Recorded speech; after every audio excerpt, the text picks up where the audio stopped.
గృహిణి రచన వసుంధర గారు. అందమైన ఆ గదిలో ప్రభాత సంగీతం సన్నగా వినిపిస్తూ ఉండగా చటుక్కున కళ్ళు తెరిచింది ప్రియ. మేడం, మెలకు వచ్చిందా అన్నది ఒక యువతి వెంటనే. అంది ప్రియ పక్కకు చూస్తూ. ఎప్పటిలాగే పక్కలో రాఘవ లేడు. ఎదురుగా ఆ యువతి మాత్రం వినయంగా చేతులు కట్టుకుని నిలబడి ఉంది. ఆ యువతి ఆమెకు పరిచారిక. ప్రియకు మొత్తం 4 పరిచారికలు ఉన్నారు. 4 విద్యావతులు. యజమానులను సేవించుకొనడానికి ప్రత్యేకంగా విదేశాల్లో శిక్షణ కూడా పొంది వచ్చారు. శిక్షణకు రాఘవ వారిని సొంత ఖర్చులపైన తనే పంపాడు. ఒక యువతి ఆమె శరీరాన్ని సంరక్షిస్తుంది. ఆరోగ్య సూత్రాలను దృష్టిలో ఉంచుకుని ఆమె చేత వ్యాయామం చేయిస్తుంది. ముఖ ప్రక్షాళన నుంచి స్నానం వరకు ఆమె పర్యవేక్షణలో జరుగుతాయి. 2వ యువతి ప్రియను అలంకరిస్తుంది. వేసిన బట్ట వేయకుండా, చేసిన అలంకరణ చేయకుండా ప్రియ కట్టుబొట్టులను శాసిస్తుంది ఆమె. 3వ యువతి ఆమె ఆహారపు అవసరాలను చూస్తుంది. అటు ఆరోగ్యం చెడకుండా, ఇటు ప్రియ రుచులకు లోటు లేకుండా పదార్థాలను తయారు చేస్తుంది. 4వ యువతి ప్రియకు మానసికోల్లాసాన్ని కలిగిస్తుంది. ఆమె అభిరుచులకు అనుగుణంగా కథలు చెప్తుంది, వీడియోలు చూపిస్తుంది. ఆ 4 యువతులు అంటే ప్రియకి ఎంతో ఇష్టం. స్వతహాగా అందమైన ప్రియ అందచందాల 4 యువతుల కారణంగా ఇంకా ఇనుబడించాయి. కానీ వారి జీతాలు బ్యాంకుల్లో ఉన్నతోద్యోగంలో 25 సంవత్సరాల సర్వీస్ ఉన్న వారికి మించి ఉంటుందని ప్రియ రవంత బాధపడుతుంది. భర్త వద్ద రాఘవ ఆమెను మృదువుగా మందలిస్తాడు. ప్రియ సామాన్య మధ్యతరగతి యువతి. రాఘవ కోటీశ్వరుని ఏకైక వారసుడు. తొలిచూపులో ప్రియను అతడు ప్రేమించాడు. వెనువెంటనే ప్రియకు తన ప్రేమ గురించి చెప్పుకున్నాడు.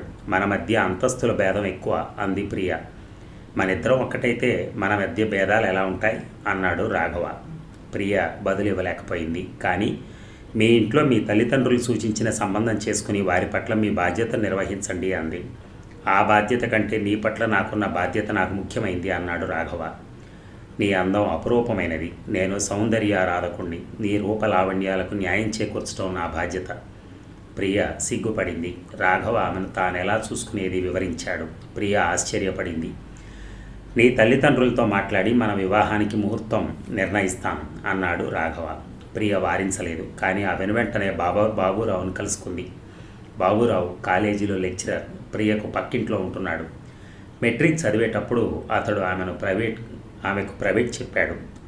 అతడి పాఠాలంటే మాటలే ఎక్కువగా వచ్చు. నచ్చాయి ఆమెకి. వారిద్దరూ ఒకరంటే ఒకరికి ఇష్టపడేవారన్న విషయం ప్రియ తల్లిదండ్రులకు అర్థమయ్యేంత చనువుగా వారి ప్రవర్తన ఉండేది. బాబురావుకు కట్నం తీసుకోకూడదన్న ఆదర్శం ఉందని తెలిసి ప్రియ తల్లిదండ్రులు సంతోషించారు. చెల్లెలి పెళ్లి కాగానే ప్రియను పెళ్లి చేసుకోవాలని బాబురావు అనుకుంటున్నాడు. అయినా ప్రియ BA 2వ సంవత్సరంలో ఉండగా రాఘవ ఆమెను చూశాడు. కట్నం తీసుకుని బాబురావు కంటే కన్యాశుల్కం మెప్పగల రాఘవ ప్రియ తల్లిదండ్రులకు నచ్చడంలో ఆశ్చర్యం లేదు. అందుకే ప్రియ బాబురావును కలుసుకుని మొత్తం విషయం చెప్పింది. బాబురావు మౌనంగా విని, ఈ పెళ్లి వల్ల నీ తల్లిదండ్రుల అంతస్తు పెరుగుతుంది, నీ అందానికి న్యాయం చేకూరుతుంది అన్నాడు. కానీ మనమిద్దరం భావి జీవితం గురించి ఎన్నో కలలు కన్నాం. ఆ కలలు నిజం కావాలి అంది ప్రియ. మనం కన్న కలలు సామాన్యమైనవి. ఇప్పుడు నీ జీవితమే ఒక అందమైన కలగా మారబోతోంది అన్నాడు బాబురావు. నువ్వు లేకుండా నా భావి జీవితాన్ని ఊహించుకోలేను అంది ప్రియ. కానీ నా భావి జీవితంలో నువ్వు లేవు. నా తల్లిదండ్రులు వేరే సంబంధం నిర్ణయించారు. కాదనలేని స్థితిలో ఉన్నాను అన్నాడు బాబురావు. ప్రియ తెల్లబోయింది. కళ్ళమట నీళ్లు పెట్టుకుంది. బాబురావు తిట్టింది, బ్రతిమాలింది. బాబురావు మౌనంగా నవ్వాడు. ప్రియ వివాహం రాఘవతో జరిగిపోయింది. రాఘవ అన్నమాట నిలబెట్టుకున్నాడు. ఆమెను ఒక దేవతలా ఆరాధిస్తున్నాడు. ప్రియకి ఇప్పుడు 4 పరిచారికలు. ఆమె కోరితే కొండ మీద నుంచి కోతిని దింపి తేగల భర్త. సమాజంలో ఉన్నత స్థానం. వివాహం అయ్యాక కొంతకాలం ఆమె స్వర్గ సుఖాలను అనుభవించింది.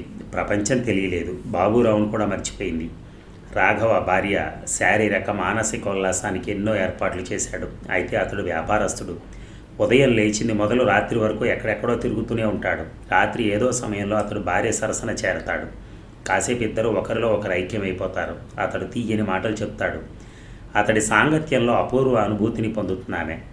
ప్రియ సౌందర్యాన్ని రాఘవ ఆరాధిస్తాడు. ఆ ఆరాధన ప్రియకు కలిగించే తృప్తి అంతా ఇంత కాదు. ప్రియ అని అతడు పిలిస్తే తనువు పులకరిస్తుంది ఆమెకి. రాత్రి అతడికి దగ్గరగా జరిగి పడుకుంటే ఏదో తెలియని మత్తు ఆమెను ఆవహిస్తుంది. కానీ ఒక రాత్రి చూస్తే అతడు పక్కలో ఉండడు. ఆమె అతడి కోసం తడుముకుంటుంది. మొదటిసారి అలా జరిగినప్పుడు అతన్ని అడిగింది, రాత్రికి ఎక్కడికి వెళ్ళిపోయారు అని.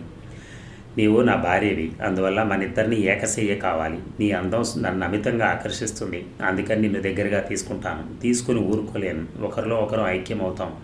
అంతటితో నాకు తృప్తి కలగదు. కానీ దేవతగా నిన్ను ఆరాధించే నేను నా కోర్కెలను అదుపు చేసుకోవటం కోసం నీకు దూరంగా ఉంటాను. నిన్ను అపురూపంగా చూసుకుంటాను నేను. అందుకే నీ పక్కలో ఎక్కువసేపు ఉండను అన్నాడు రాఘవ. భార్యాభర్తల మధ్య కోరికలను అదుపు చేసుకోవటం ఏమిటో ప్రియకు అర్థం కాలేదు. అలాగని తీరని కోరికలతో ఆమె శరీరం వేగిపోవలసిన స్థితి రాఘవ కారణంగా ఏర్పడను లేదు. అయినప్పటికీ భర్త పరాయి స్త్రీలకు మరుగుతున్నాడు అన్న అనుమానం ప్రియకు వచ్చింది. తన అనుమానాన్ని ఎంతో కాలం దాచుకోలేదామె. వెంటనే రాఘవ బాధగా, నీ అనుమానం నిజమని రుజువు చేయి, నువ్వే శిక్ష విధించినా భరిస్తాను అన్నాడు. ప్రియ భర్త పైన గట్టి నిఘా వేసింది. ఆమెకు రుజువులు దొరకలేదు. ఆమె భర్త ముందు తన ఓటమిని అంగీకరించి, మీరు నా కోసం మీ సమయం వెచ్చిస్తేనే నాకు సంతోషంగా ఉంటుంది అంది. నీకు భవంతులు కావాలంటే చెప్పు, పరిచారికల సంఖ్య పెరగాలంటే చెప్పు, నగలు కావాలంటే చెప్పు, క్షణాల మీద ఏర్పాటు చేయగలను. నన్ను మాత్రం నీకు దూరంగా ఉండని. నేనెక్కడున్నా నీ గురించి ఆలోచిస్తూ ఉంటాను. ఎంత ముఖ్యమైన పనిలో ఉన్నా నీ తలపులు నన్ను వీడవు అన్నాడు రాఘవ. మీరు నాకు దూరంగా ఎందుకు ఉండాలి? దగ్గరగా ఉన్నప్పుడు నా మనసు ఇలా అదుపు తప్పుతోంది నాకు తెలుసు. నా మనసును అదుపు చేసుకోవడానికి ఉన్న ఏకైక మార్గం నీకు వీలైనంత దూరంగా ఉండటం. ఆ దూరం మన మధ్య ఆకర్షణను పెంచుతుంది. నా కారణంగా నీ అందం మాసిపోకుండా కాపాడుతుంది అన్నాడు రాఘవ. నా అందం త్వరగా మాసిపోతుందని మీ భయమా? నీ అందం మాసేది కాదని నాకు తెలుసు. అలాగని మాపడానికి ప్రయత్నించలేను కదా అన్నాడు రాఘవ. అతడి మనసులో ఏముందో ప్రియకు తెలియదు. కానీ భర్త తనను 1000 కళ్ళతో కనిపెడుతున్నాడని ఆమెకు తెలుసు. ఆమె మనసుకు రవ్వంత కష్టం తోచిన, శరీరానికి ఇసుమంత గాయమైనా అతడికి వెంటనే తెలిసిపోయేది. వెతుక్కుంటూ వచ్చి వెలవెలలాడిపోయేవాడు. ఇంత చిన్న విషయం మీకు ఎలా తెలుస్తుంది అని ప్రియ ఆశ్చర్యపడుతుంది. నేను నీకు దూరంగా ఉన్నానని నీ అనుమానం. నా మనసు ఎప్పుడు నిన్నే అంటిపెట్టుకుని ఉంటుంది అంటాడు రాఘవ. అందరూ ప్రియ అదృష్టవంతురాలని అంటారు. ఆమె సాధారణ మధ్యతరగతి యువతి. పెళ్లి కానప్పుడు తన పనులు తాను చేసుకోనటమే కాక ఇతరుల పనులు కూడా చేసేది. ఇప్పుడు ఆమె పనులు చేయడానికే కాక ఇతరుల పనులు చేసి పెట్టడానికి కూడా పరిచారికలు ఉన్నారు. ఆమె అంతస్తును ఇంతగా పెంచిన భర్త ఆమె నుంచి కృతజ్ఞతాభావాన్ని ఆశించడానికి బదులు తనే కృతజ్ఞతాభావంతో వంగిపోతున్నాడు. ఆమె ఉన్నత స్థానంలో ఉంచి ఆరాధిస్తున్నాడు. రాఘవ ప్రేమారాధన గురించి అందరూ వింతగా చెప్పుకునేవారు. అంతటి కోటీశ్వరుడు విలాసాల జోలికి పోకుండా కేవలం భార్యను ఆరాధించడం ఒక విశేషం అనేవాళ్ళు. విశేషం నా ప్రేమలో కాదు, నీ అందంలో ఉంది. నారు పోసిన వాడే నీరు పోస్తాడు. భగవంతుడు నీ అందానికి న్యాయం చేకూర్చడం కోసమే నన్ను సృష్టించాడు, నాకు సిరులిచ్చాడు అంటాడు రాఘవ. వివాహమై ఏడాది గడిచాక క్రమంగా వాస్తవంలోకి రాసాగింది ప్రియ. అప్పుడు ఆమెకు బాబురావు గుర్తొచ్చాడు. అతడు తనను నిరాకరించాడన్న విషయం కూడా ఆమె గుర్తొస్తోంది. అతన్ని ఒకసారి కలుసుకుని తన అదృష్టాన్ని అతను గుర్తించేలా చేయాలనుకుంది. ఒకరోజు ఆమె స్వయంగా వెళ్ళి అతన్ని కలుసుకుంది. బాబురావు ఆమెను అభిమానంగా పలకరించాడు. ఆమె చెప్పిందంతా విని, నీకు ఇలాంటి అదృష్టం పడుతుందని తెలియటంతోనే నీ అందానికి తగిన న్యాయం చేకూరుతుందని అనుకున్నాను. అందుకే నిన్ను నిరాకరించాను. నాకు ఇప్పుడు ఎంతో సంతోషంగా ఉంది అన్నాడు. ప్రియ తెల్లబోయి, నా మీద ప్రేమతో కాదు స్వార్థంతోనే నన్ను నిరాకరించావు. ఇప్పుడు ఊరికి అబద్ధం చెప్తున్నావు అంది. నిన్నుగాక వేరెవరినైనా వివాహం చేసుకున్నప్పుడు నేను చెప్పింది అబద్ధమేనని నేను నమ్ముతాను అన్నాడు బాబురావు. ప్రియ నిశ్చేష్టురాలై, అయితే నువ్వు ఇంకా వివాహం చేసుకోవా అంది. ప్రియ ప్రశ్నకు కాలమే బదులిచ్చింది. ఇప్పుడు ప్రియకు వివాహమై 10 సంవత్సరాలు దాటింది. ఆమెకి 2 పిల్లలు. పెద్దవాడు విజయ్ 6, రెండో పిల్ల లతకు 3. పిల్లల కంఠం వరకే ప్రియకు బాధ్యత. వారిని చూసుకునేందుకు రాఘవ కుటుంబ సాంప్రదాయానికి అనుగుణంగా పెంచడానికి వేరే పరిచారికలు ఉన్నారు. చక్కగా ముస్తాబై ఉన్నప్పుడు వారిని ఆమె కాసేపు ముద్దులాడుతూ ఉంటుంది. 2 పిల్లల తల్లైనా సరే ప్రియలో మార్పేమీ రాలేదు. రాఘవ ప్రేమలోనూ మార్పు రాలేదు. బాబురావు జీవితంలోనూ మార్పు లేదు. అతడు వివాహం చేసుకోలేదు. ప్రియ మాత్రం వివాహం అయ్యాక తొలిసారి అతన్ని కలుసుకున్న రోజు నుంచి ఇంతవరకు ప్రతిరోజు వెళ్ళి అతన్ని కలుసుకుంటోంది. పక్క దిగలేనంత జబ్బు చేసినప్పుడు 2 పురుళ్ల సమయంలోనూ మాత్రం ఆమె అతన్ని కలుసుకోలేకపోయింది. సాయంత్రం 6ంటికి రాత్రి 9 వరకు ఆమె ప్రతిరోజు బాబురావు గదిలో గడుపుతోంది. అక్కడికి ఆమె వీలైనంత రహస్యంగానే వెళుతోంది. అందుకోసం ఒక 2 వాటాల ఇల్లు కొనుక్కుంది. ఒక వాటా బాబురావుకి అద్దెకిచ్చింది. రెండో వాటా తన అభిరుచులకు అనుగుణంగా అలంకరించుకుంది. ఆ ఇంటిని ఒక మధ్యతరగతి కుటుంబానికి అద్దెకిచ్చేసింది. అందులో పెద్ద గది ఆమెకి ఎప్పుడూ ప్రత్యేకించబడింది. ఆ గదిలోనికి వెళ్ళి తలుపులు వేసుకుని ఏకాంతంలో సంగీతం వింటూ పుస్తక పఠనం చేస్తానని ఆమె చెప్తోంది. ఆ గదిలోంచి బాబురావు వాటాకు పెడుతుంది ఆమె. అక్కడ ఇద్దరు ఎంతో చనువుగా మసులుతారు. ఆమె అతడి ఇల్లంతా సర్ది పెడుతుంది, వంట చేస్తుంది. ఇద్దరూ కలిసి భోజనం చేస్తారు. ఒకరి ఒడిలో ఒకరుండి ప్రేమ కబుర్లు చెప్పుకుంటారు. వారి ఈ విధంగా రహస్యంగా కలుసుకుంటున్నప్పటికీ ఇద్దరిని ఆ సమయంలో చూసిన వారు ఎవరికైనా సరే వారిద్దరూ ఒకరి కోసం ఒకరు పుట్టిన ప్రేమికులని, ఎన్నో ఏళ్లుగా కలిసి జీవిస్తున్న దంపతులని అనిపిస్తుంది. అయితే అలా అనుకునే అవకాశం ఇంతవరకు ఎవరికి రాలేదు. అందుకు వారిని అలా చూడాలి కదా. ప్రియా, నీవిలా రావటం నీ భర్తగా తెలిస్తే ప్రమాదమేమో అని విధిగా ప్రతిరోజు ఒక్కసారైనా అంటాడు బాబురావు. ప్రేమ ప్రమాదాలకు భయపడదు అంటుంది ప్రియ. నీవు కూడా వివాహం చేసుకుంటే నాకెంతో తృప్తిగా ఉంటుంది అంటుంది ప్రియ ప్రతిరోజు. ప్రియకు ప్రమాదం అని తెలిసి కూడా బాబురావు ఆమెను రావద్దని వారించడు. ఆమె సమక్షం అతనికి కలిగించే ఊరట. అంతా ఇంత కాదు. అందుకే ప్రతిరోజు సాయంత్రం 6 నుంచి 9 వరకు బాబురావుని ప్రపంచంలో అన్ని బంధాలు తెంచుకుంటాడు. ఆ సమయంలో అతడు స్నేహితులను కలవడు. ఎప్పుడైనా బంధువులు ఇచ్చి అతడి ఇంట ఉంటే బాబురావు ప్రాణం వెలవెలలాడుతుంది. జీవితం అంతా ఇలాగే గడిచిపోతే నేను భగవంతుని కోరడానికి ఏముండదు అన్నాడు బాబురావు ఒకసారి. అదే మాట ప్రియ తన మనసులో అనుకుంది. కానీ జీవితం ఎవరికీ సాఫీగా నడవదు. విజయ 15 ఏళ్ళు నిండాయి విజయ్కి. ఆ రోజు అతడి పుట్టినరోజు వేడుక. మధ్యాహ్నం 3ంటికి ఆ వేడుక ఏర్పాటు చేసింది ప్రియ. ఎట్టి పరిస్థితుల్లోనూ సాయంత్రం 6ంటికి తన సమయాన్ని వృధా చేసుకోదామే. ఆ వేడుక సాయంత్రం జరగాలని విజయ్ పట్టుబట్టాడు. అతడి స్నేహితులు కొందరు సాయంత్రం తప్ప రాలేమన్నారు. కానీ ఆ ఇంట్లో ప్రియ పట్టుదల ఒక్కటే నెగ్గుతుంది. విజయ్ కోపం వచ్చింది. ముభావంగానే వేడుక చేసుకున్నాడు. తనయుడి సంతోషాన్ని కూడా కాదని తల్లి పొందే అనుభవం ఏమిటో అతడి ఊహకు అందలేదు. అమ్మా, నేను నీతో ఆ గదికి వస్తాను అన్నాడు విజయ్. ప్రియ ఒప్పుకోలేదు. తల్లి అక్కడ ఏం చేస్తుందో చూడాలని విజయ్ కుతూహలం చెలరేగింది. అందు గురించి అతడు ఒక ఉపాయం ఆలోచించాడు. ఒక రోజున విజయ్ ఆ ఇంటిని క్షుణ్ణంగా పరిశీలించాడు. బాబురావు ఇంట్లో నుంచి ఆ గదిలోకి ప్రవేశించే అవకాశం ఉందని గ్రహించాడు. ముందుగా తల్లి గదిలోని లోపల గడియ తీసేశాడు. బాబురావు ఇంటి వాటాలో రహస్యంగా ప్రవేశించడానికి బాత్రూమ్ నిన్నుకున్నాడు. ఆ చిన్ని కుర్రాడి బుర్రలో ఇలాంటి పథకం ఉందని అటు బాబురావు కానీ ఇటు మధ్యతరగతి కుటుంబానికి కానీ ప్రియకు కానీ తెలియదు. ఫలితంగా అతడి పథకం నిర్విఘ్నంగా నెరవేరింది. కానీ విజయ్ చూడకూడని దృశ్యమే చూశాడు. తన తల్లి పరాయి పురుషుడితో ఎంతో చనువుగా. విజయ్ షాక్ తిన్నాడు. ఆడవాళ్లు పరాయి పురుషులతో చనువుగా మసలటం విజయ్ కుటుంబంలో వింత కాదు. కానీ అందుకింత రహస్యం అవసరం లేదు. ఒక్కసారి విజయ్కి తల్లి అంటే ఏహ్య భావం కలిగింది. ప్రియ కానీ బాబురావు కానీ విజయం చూడలేదు. తన తల్లిని ప్రాణాధికంగా ప్రేమిస్తున్నాడు. కానీ ఆ తల్లి కన్న కొడుకును కూడా మరిచి ఇక్కడికి వచ్చి పరాయి పురుషుడితో. విజయ్ వయస్సు 15 ఏళ్ళైనా దృఢంగా ఎత్తుగా యువకుడిలా ఉంటాడు. యువకుడు ఉండేటంత అనుభవం లేకపోయినా పరిజ్ఞానం అమిడింది. అక్కడి నుంచి ఒక్క ఒదుటున విజయ్ వెనక్కి మళ్ళీ వెతుక్కుంటూ వెళ్ళి తండ్రిని కలుసుకున్నాడు. తను చూసింది చెప్పాడు. రాఘవ మ్రాన్ పడిపోయాడు. అయితే త్వరగానే తేరుకొని కంగారు పడకు, ఎక్కడో ఏదో పొరపాటు జరిగింది. నేను తెలుసుకుంటాను. తెలుసుకునేంతవరకు నువ్వు తెలుసుకున్న నిజం కాదు అన్నాడు అతను.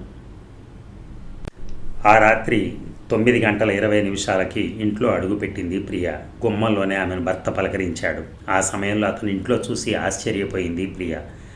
నీతో మాట్లాడాలి అన్నాడు రాఘవ క్లుప్తంగా.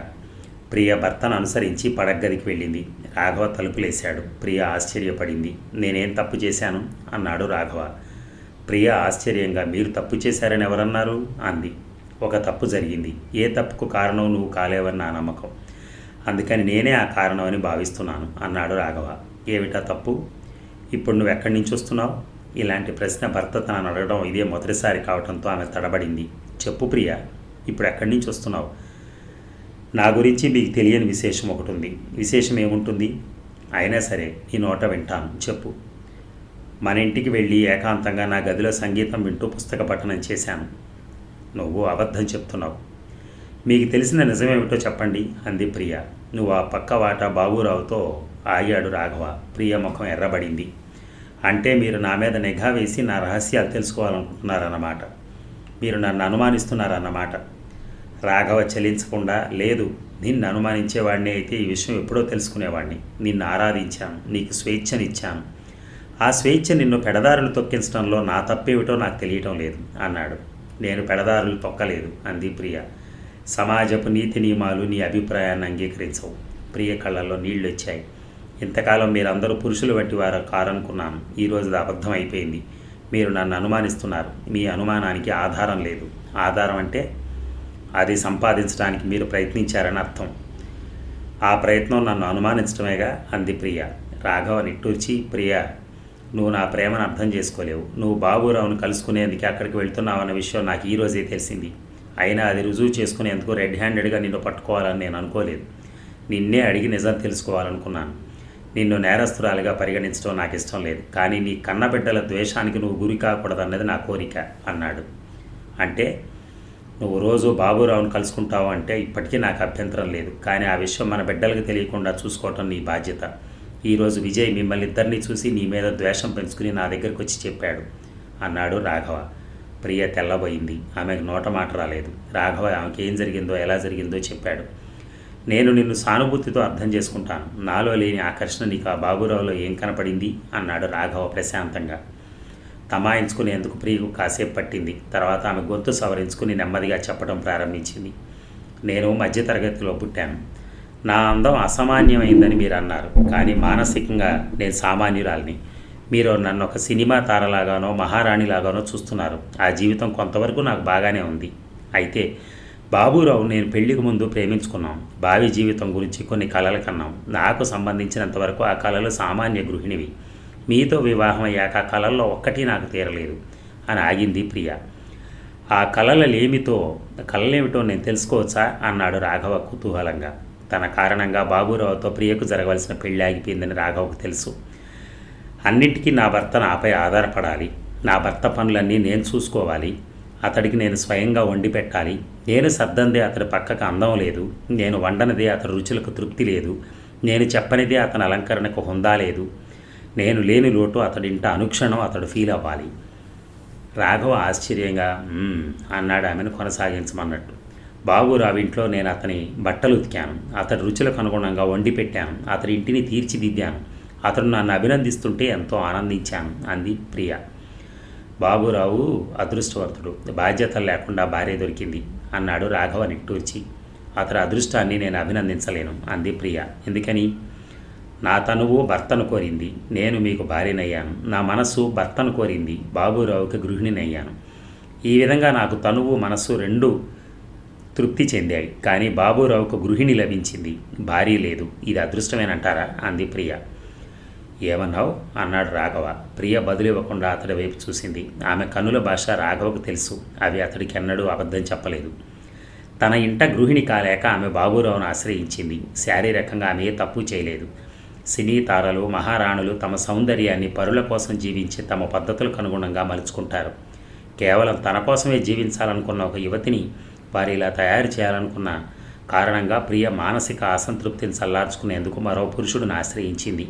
ప్రియ, మగడు అనుమానించని మగువను భగవంతుడు కూడా తప్పు పట్టలేడు. మన బాబుకు నేను నచ్చజెప్పగలను. ఈ రోజు నుంచి నువ్వు నా భార్యవి కాదు, గృహిణివి అన్నాడు రాఘవ. ధన్యవాదాలు. Thank you very much.